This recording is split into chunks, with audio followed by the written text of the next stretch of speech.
Alors je mets le casque, c'est juste pour me concentrer mieux, parce que c'est pas si facile que ça, le rôle. Je crois que par exemple, dans un atelier, quel qu'il soit, quand on construit un cycle, ce qui est important, c'est de flairer. Flairer là où l'atelier est en train de prendre lui-même sa direction.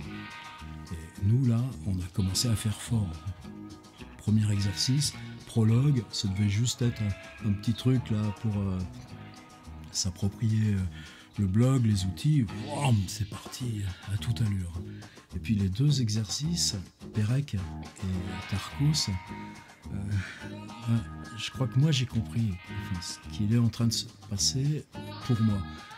C'est cette analogie que j'avais pris, musicien qui fait des gammes, violoncelliste qui joue son bac le matin.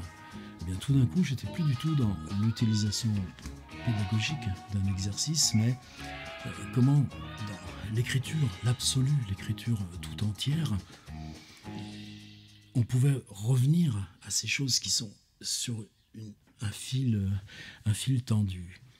Et là, les deux fils qu'on a tendus déjà très droits avec Pérec, avec Tarkos, je veux laisser se faire l'onde de choc. Ma prochaine étape, c'est le cerveau, ce qui se passe dans le cerveau, l'intuition, l'appel au langage, l'avant du langage, et donc du côté d'Antonin Artaud. C'est ce que je me préparais à faire. Et puis hier soir, il se passe ce drôle d'échange où on était en train de parler de cet obstacle qui n'en est pas un, c'est-à-dire trouver des formes d'atelier qui ne laissent personne de côté. Déjà là, vous allez dire, oulala, ça c'est dangereux. Non, non, non, on ne parlait pas là de cet atelier. Nous, de toute façon, quoi que ce soit qui se passe, ça décolle. On discutait de comment on s'y prend quand on découvre un groupe, quand c'est quelque chose qui ne doit pas durer forcément longtemps. Et puis il s'est avéré que plusieurs, là, dans l'échange, disaient, mais moi je parle repas, je parle cuisine. C'est-à-dire des livres de recettes de cuisine. Alors c'est un drôle de truc, toi t'es là avec ta littérature, tu dis quoi, mais les livres de recettes de cuisine, c'est la même chose. Ben ouais, hein, ça... 6 faces, 8 angles, des yeux pour lire, et puis les gestes que tu fais. Il y a un auteur, et tout d'un coup, livre de cuisine, etc. Déjà ça me commençait à me troubler. En même temps, la fonction cuisine, c'est une fonction sociale, une fonction de partage, et puis là, ce qui est venu tout de suite dans la conversation, cette même participante dit j'utilise le livre de recettes de Alistocles. Or, Alistocles, vous savez, c'est un livre évidemment légendaire, mais Alistocles, c'est la compagne de Gertrude Stein. Gertrude Stein qui a écrit une autobiographie d'Alistocles. Et là, tout d'un coup, on se retrouve avec des sommets de littérature, et dans cette idée d'Alistocles, eh bien, le livre de recettes participe de ce lien. Et là, tout de suite, il y a des portes qui s'ouvrent à plein d'étages. Par exemple, le cahier de cuisine où on recopie familialement à la main les recettes, où on se les échange, et puis on laisse le cahier là dans le tiroir de la table de cuisine. Eh bien, celui de Marguerite Duras, ça a été complètement... Enfin, nous, c'était même... il y a eu un procès entre Yann Andrea, légataire de Marguerite Duras, et puis son propre fils. Et puis, il y a eu un procès. Chacun des deux disant le droit d'éditer le livre, le cahier de recettes de Marguerite Duras, c'est moi qui en dispose, et bien sûr, les bénéfices y afférents. Et si on lit les cahiers de recettes de Marguerite Duras, c'est où la littérature? Est-ce qu'il y en a? Est-ce qu'il n'y en a pas? Est-ce que ça compte par rapport à ce qu'elle écrit en même temps sur la mer écrite, image de mer, quand on l'aperçoit en se baladant en voiture? Alors la discussion est partie comme ça, et moi, c'est pas une boutade, y compris parce que j'ai deux anciennes étudiantes là, dans ce groupe qui participaient à la discussion. Et moi, il y a cette fonction-là, dire de faire retour sur ce qu'on a déjà fait, toujours comment on peut réfléchir sur les ateliers sans mettre au pot commun précisément chacun son propre parcours.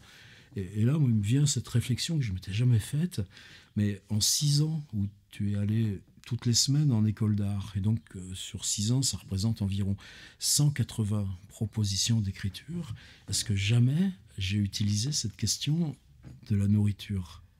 Alors que des fois, on se les fait sur le site. Parce que, par exemple, si vous prenez des scènes de repas, dans Proust, quand Bergotte vient chez les Swann et que le petit narrateur rencontre Bergotte à ses dîners chez les Swann, qu'est-ce qui est fascinant ? C'est que ça fait 10 pages. Ça fait 10 pages dans l'intérieur du livre là, où il y a Gilberte, etc. Première ouverture de la recherche après Combray. Mais en gros, c'est une concaténation de 4 ou 5 dîners différents. Et donc, vous vous apercevez que le mouvement de la recherche, c'est la première fois où c'est aussi manifeste que le mouvement de la recherche n'a rien de chronologique. C'est-à-dire une typologie. Dîner avec Bergotte chez les Swann s'inscrit dans le récit comme moment unique du récit, alors que c'est plein de repas qui se croisent. Et bien évidemment, des scènes comme ça, il y en a d'autres. Alors par exemple, aussi cette séquence d'ouverture dans La promenade au phare de Virginia Woolf, où on est dans le monologue intérieur de chacun des participants à un repas de famille, avant que la deuxième partie soit l'exploration de la même maison abandonnée bien plus tard. Mais donc, l'instance du repas devient l'instance narrative qui réunit et fabrique la possibilité même de monologue intérieur. Dans cette boutade, là où je disais, mais quand même en 6 ans à Cergy, j'ai jamais été voir de ce truc-là, une des 2 participantes, ex-étudiante, dit t'aurais dû. J'aurais dû. Et là, je m'en tire par une autre boutade. Ouais, mais avec ce qu'ils mangeaient, les étudiants, leur bout de pizza froide, les casse-dalles à la boulangerie, les petits pochons du midi, les pâtes cuisinées sur un réchaud dans un coin d'atelier. Eh bien, justement, elle me dit. Parce que la dalle de Cergy les bouffe vite.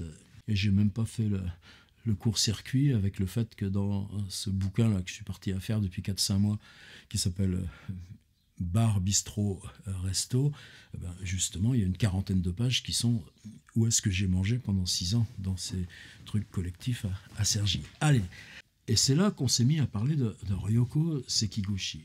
Alors, Ryoko Sekiguchi, japonaise comme son nom l'indique, je ne sais plus trop les détails, je crois qu'elle habite à Paris de toute façon depuis longtemps, mais je pense que quand elle était venue, c'est en tant que jeune traductrice pour traduire des textes français vers le japonais, et puis ensuite progressivement écrire directement en français, lancer une progression de travaux, de livres. Vous voyez que matériellement, c'est pas forcément des grands formats chez POL, et puis là partir dans une expérience de l'autre côté, traduire en français des textes japonais. Par exemple, reprendre Éloge de l'ombre de Tanizaki, je crois que c'est même un autre titre maintenant, et donc on a un cas tout à fait singulier de rapport d'un auteur avec 2 langues, mais un rapport qui devient petit à petit symétrique.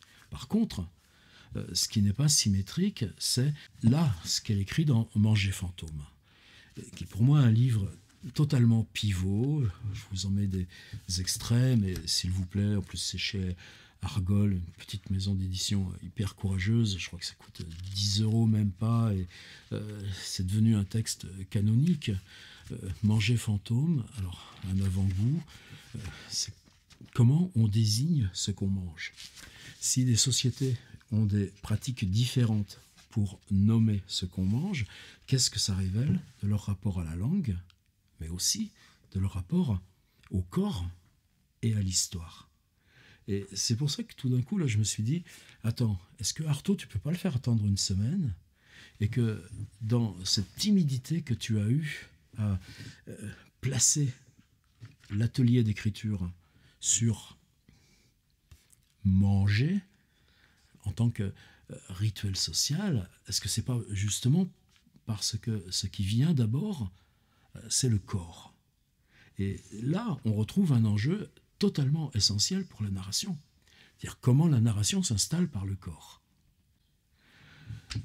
Ryoko, le premier chapitre s'appelle « Manger les nuages ». Qui n'a rêvé, une fois au moins, de manger les nuages? C'est, je pense, le rêve de tous les enfants du monde, à moins qu'il n'y ait une région où les nuages n'existent pas, etc. Et puis ensuite, manger la brume. Manger la brume est une expression japonaise, tout ce qu'il y a de plus banal, qui signifie mener une vie d'ermite, une vie sans ressources. Nous, on l'a pas, cette expression. On parle ainsi avec une nuance moqueuse d'individus peu sociables, voire excentriques. Pourtant, à l'origine, cette expression viendrait des sages ermites de Chine qui subsistaient, dit-on, en mangeant la brume. Ce n'est pas pour rien que les Chinois ont une histoire millénaire, pensais-je. Ils savent exactement quelle nourriture, mi-céleste, mi-terrestre, conviennent à de sages ermites. Et de là, évidemment, le rôle de la vapeur. D'ailleurs, le sous-titre du livre, Manger fantôme, manuel pratique de l'alimentation vaporeuse. Alors oui, on n'est pas dans un livre de recettes, mais on est dans un manuel pratique de l'alimentation. Mais regardez ensuite, manger la transparence. Est-ce qu'il y a des aliments, nous, dans notre cuisine occidentale, qui sont transparents? Eux, chez eux, dans leur civilisation, oui. Si le bol d'eau, par principe, est un récipient suffisant pour absorber tout ce qui se reflète à sa surface, la gelée en offre une réalisation plus saisissante dans son aspect scintillant. C'est le point de départ. Est-ce que c'est un chapitre long? Non, c'est 6 pages. Mais qu'est-ce que ça dérange? Manger la transparence. Et d'ailleurs, la gelée, rappelez-vous Proust, le repas qu'on sert aux diplomates norpois. Qu'est-ce qu'elle cuisine, Françoise? Son bœuf en gelée. Et tout d'un coup s'installent des passerelles souterraines. Alors là, c'est là où Ryoko Sekiguchi a fait un livre de légende de ce travail pourtant, j'allais dire mince, bref, tendu, c'est-à-dire elle part sur les Goncourt. Les Goncourt qui reçoivent, ou dans un dîner auquel assistent les 2 Goncourt, viennent des Japonais qui amènent des aliments de chez eux. Les Goncourt décrivent ce qu'ils mangent, mais ne s'enquièrent pas du nom.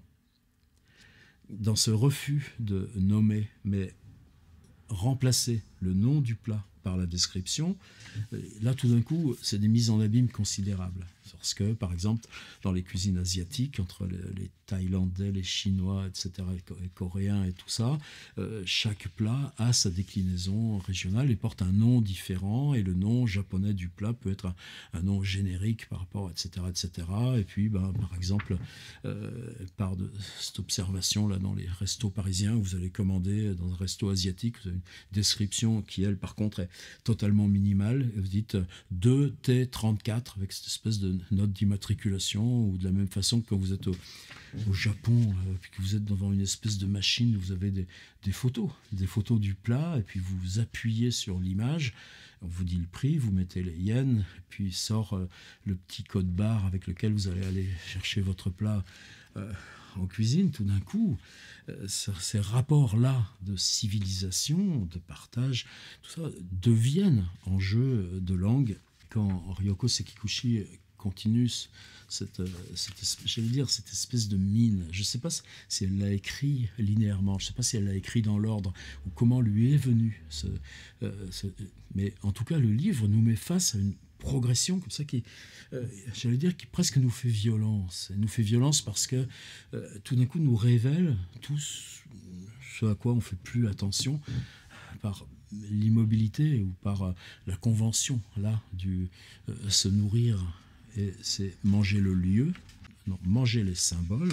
Il existait au Japon une autre coutume appelée kagezen, qui pourrait se traduire par le plateau discret ou le plateau d'ombre. En apparence, cette pratique ressemble fort à celle qui consiste à dresser l'assiette du pauvre sur la table familiale. Mais sa fonction était tout à fait différente. Dans le lac Kagesen, on prépare le repas en comptant les absents de la famille comme s'ils étaient présents. On le pratiquait notamment lorsqu'un membre de la famille était parti en voyage ou à la guerre. Ceux qui restaient à la maison formaient ainsi le vœu qu'il ne lui arrive rien de mal et espéraient son prompt retour. Il s'agissait d'une assiette contenant le même plat bien concret, en tout point identique aux autres, qui n'avait subi ni transformation ni purification. Une coutume religieuse qui relève probablement de la même logique, voire de la même origine, présente un autre aspect intéressant. Elle se pratique encore de nos jours au temple Koyasan. Ce temple fut fondé par le moine Kukai, figure majeure des 8e-9e siècles, fondateur de l'école bouddhique Shingon, véritable objet de vénération populaire. Ses disciples et fidèles professent que Kukai n'est pas mort, qu'il demeure en méditation dans le temple Koyasan. La croyance en son retrait perdure encore aujourd'hui. C'est ce qui explique que les moines continuent à lui servir 2 repas par jour, à 6 heures et à 10h30 précises, dans le sanctuaire au fond du temple où Kukai poursuit sa méditation. Seuls des moines choisis sont autorisés à lui porter ses repas et ils sont tenus au secret sur ce qu'ils ont pu voir dans le sanctuaire. Et puis, manger fantôme, notre corps est fragile. Les nourritures le sont aussi. Nous communiquons avec elles par le biais de nos 5 sens. Nous les assimilons dans notre corps, mais nous gardons la trace de ces êtres délicats sous la forme de sensations, de couleurs, de lumière, de textures, d'un contact sur le palais, dans la gorge. Autant de choses que nous pouvons réactualiser dans notre vie tant que nous le voulons, tant que nous vivons. Le fantôme représente l'annulation de tout ce qui est propre à ce contact, à ce présent, qu'il plonge dans une temporalité uniforme et indéfinie. Dans le pays où je suis né, il y a aujourd'hui une zone devenue fantôme. Elle existe, on ne peut la voir. On n'y a pas accès sauf ceux qui, à leur corps défendant, ont affaire à elle. En tant que territoire, elle est utilisable. Une terre réelle peut ainsi se transformer en une seconde en une terre invisible, intouchable. Et c'est de là que surgit le fantôme. Mais là, moi, où travailler ce truc, c'est après cette discussion d'hier soir, c'est-à-dire pourquoi j'avais toujours contourné ce lieu donné Rabelais, par exemple, dans le Pantagruel. Tout à la fin du Pantagruel, on voit arriver Alcofribas Nazier, les lettres en désordre du nom de l'auteur, un anagramme de François Rabelais. Et ce double-là, cet anagramme, ce jeu de lettres qu'est le narrateur, rentre dans le corps du géant. Il rentre dans la bouche du géant. Et ce qu'il va trouver dans la bouche du géant, c'est des villes, comme Lyon, Nantes ou Poitiers. Ce qu'il va trouver, c'est des bons hommes, tout simples, mais de chair, de lourdeur, de temps. Et le premier qu'il y trouva fut un bonhomme qui plantait des choux. « Et à quoi ni comment, dis-je ? Eh, nous ne pouvons être tous riches, je plante, dit-il, des choux. » C'est-à-dire que Rabelais accède au principe de réalité dans son écriture, il l'invente et nous la lègue à partir du moment où son narrateur rentre dans la bouche du géant.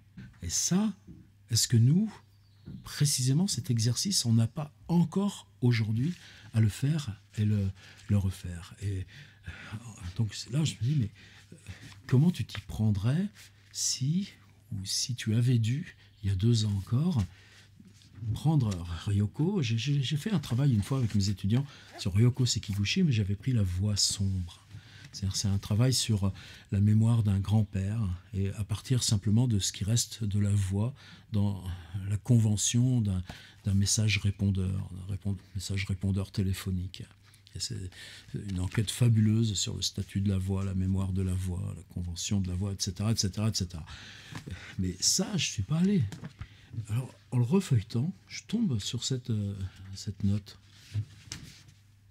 Page 54. Note 9. Une nouvelle terriblement angoissante de Junichiro Tanizaki, intitulée Bishoku Korabu, le club des gourmets. Le personnage principal, président d'un club de gourmets, trouve chaque fois une idée inattendue pour surprendre les membres. Un soir, ces derniers sont conduits jusqu'à une salle plongée dans l'obscurité complète où on les fait attendre debout un long moment. Lorsqu'ils sont parvenus au Sommés de l'impatience et de l'inquiétude, des pas de femmes se font entendre. Peu après, ils ont la sensation que des doigts leur ouvrent la bouche, se promènent sur leur palais, à l'intérieur de leurs joues, les font saliver. Mais peu à peu, ils s'aperçoivent que ce qu'ils avaient pris pour des doigts de femmes ressemble de plus en plus, par la texture et la saveur, à du jambon et à des petits choux. Toujours est-il qu'après les avoir sectionnés entre leurs dents, ceux-ci continuent à se mouvoir contre leur palais. Dans une telle situation qui décrit un cauchemar insoutenable pour la plupart d'entre nous, les membres du club sont en état d'extase, et le narrateur de commenter, il me semble qu'ils ne dégustent plus de délices, qu'ils ne sont plus en train de manger, ils ont tout simplement perdu la raison. Voilà, le petit pavé de Ryoko Sekiguchi, là. Et tout d'un coup, on se refait comme ça, un autre court-circuit, publié récemment, toujours chez POL. Ryoko Sekiguchi présente, vous savez, un petit trait d'humour. Alfred Hitchcock présente Le Club des Gourmets, donc cette nouvelle dont elle parle. Alors, comment s'est passée la genèse de ça? Et c'est un livre qui est une sorte d'anthologie commentée de textes de la littérature japonaise où la cuisine, le repas, la préparation, le rôle, le statut du manger et du boire prennent le premier plan. Et bien sûr, il y a les introductions, l'accompagnement de Ryoko Sekiguchi. Donc il y a à la fois ce qu'elle écrit, il y a le fait d'avoir choisi en tant qu'éditrice, et puis la traduction qu'elle présente de ses textes. Et le Club des Gourmets, alors ça aussi, c'est pour moi une drôle de question. C'est un texte relativement long. C'est un texte écrit de façon assez conventionnelle, avec des choses qu'on pourrait retrouver chez Maupassant ou, pour le mieux, chez Cortázar. Et en même temps, à la fin du texte, il y a cette expérience qu'elle résume. Mais le résumé va plus loin que l'histoire elle-même, quoique elle soit quand même ultra troublante, cette histoire.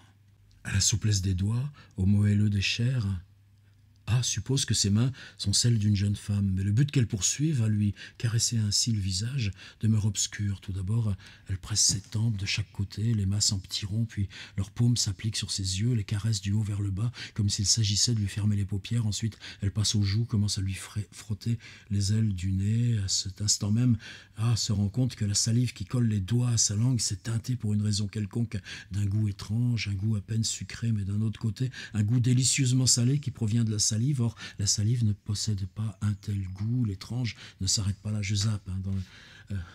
Réfléchit à tout cela, cette matière dont il ne saurait dire s'il s'agit de choux chinois ou de mains humaines. Le jambon a disparu d'ailleurs par rapport au petit résumé. La langue qui se meut commence à bouger dans la cavité buccale. Chacun des 5 doigts se met en mouvement. L'un pénètre jusqu'au vide du fond, un autre s'enlace à la langue, un autre se glisse entre 2 dents pour se faire mordre. Du point de vue du mouvement, il ne peut s'agir que de doigts humains, mais le fait qu'il s'agisse également de choux constitués de fibres végétales, dont la texture se révèle d'autant mieux qu'il bouge, maintenant n'en est pas moins tout à fait indéniable. Coupe un bout avec ses dents, pour vérifier, comme s'il mangeait une asperge. Cela s'écrase très facilement. La chair du doigt est bien devenue du chou, avec ça, sucré, juteux, comme un radis blanc poché à la sauce miso, un chou comme il n'en a jamais dégusté auparavant, etc., etc. Alors, dans ce livre, il y a aussi, c'est fascinant, il y a quelque chose, par exemple, qui m'a très troublé, un auteur que je mets très haut, c'est Osamu Dazai, vous savez, Sans vue du mont Fuji, ces romans très un peu dostoïevskiens et tout ça. Et il y a un récit de Dazai sur le saké, c'est une boisson forte, et il raconte ses beuveries avec quelqu'un qui était acteur. L'acteur s'appelait Sadao Maruyama. Sadao Maruyama était déjà mort quand Dazai écrivit ce texte, qui d'une certaine façon peut se lire comme un émouvant hommage. Il fut une des victimes du bombardement atomique sur Hiroshima. Il décéda avec les 8 autres membres de sa troupe de théâtre ambulant après 10 jours d'agonie, le 16 août 1945, c'est-à-dire le lendemain de la capitulation. On va commenter ça. 10 jours d'agonie après Hiroshima.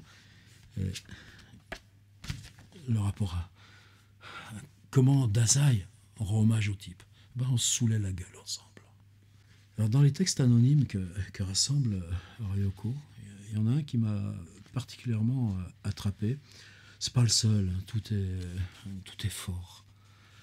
Mais justement, ils sont d'autant plus forts qu'ils sont anonymes. Ma grand-mère maternelle aussi avait un cahier de recettes. Une de mes cousines, Annick, salut, l'a même publié en livre. Et c'est ce mystère-là de la recette anonyme, mais avec les variantes. Comment fait la voisine? Comment faisait la cousine? Comment faisait ma propre mère? Même si ça, c'était avec les choses tout à fait élémentaires. Ce qui pousse là dans ton jardin, l'oseille.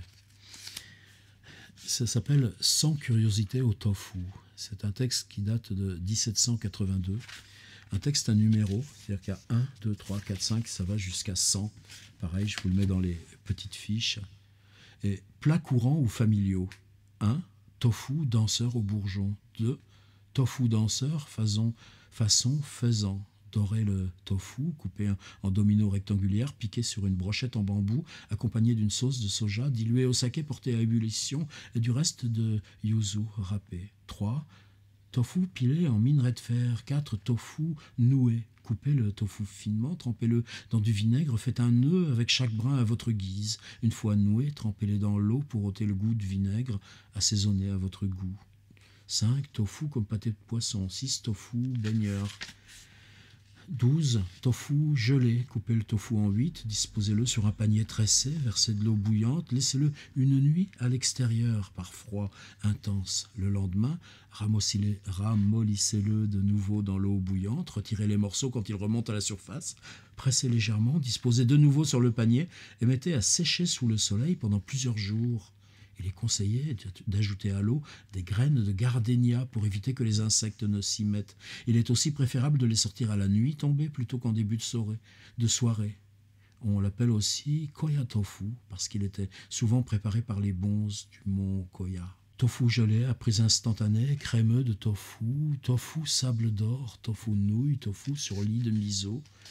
Je ne vais pas tout lire, évidemment. Plat simple, 27, tofu sauté, 28, tofu frit, 29, tofu frais, 30, tofu lisse, 31, tofu danseur frit.